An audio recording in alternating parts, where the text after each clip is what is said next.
Operation Sindoor வெற்றியினை நாட்டு மக்களிடம் எடுத்து செல்லும் விதமாக முதல்ல பிஜேபி பிளான் பண்ணது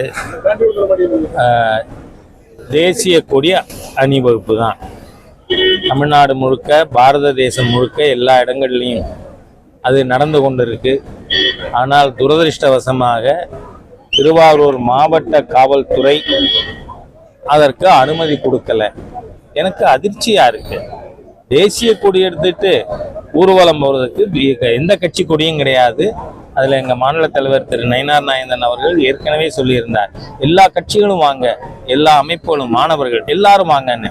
அப்படிப்பட்ட ஒரு நிகழ்ச்சிக்கு காவல்துறை அனுமதி கொடுக்காதது உள்ளபடியே வன்மையாக கண்டிக்கத்தக்கது, துரதிருஷ்டவசமானது. ஆனால் இந்த ஆர்ப்பாட்டத்தில் ஏன்னா முத்துப்பேட்டையில் இதுக்கு முன்னாடி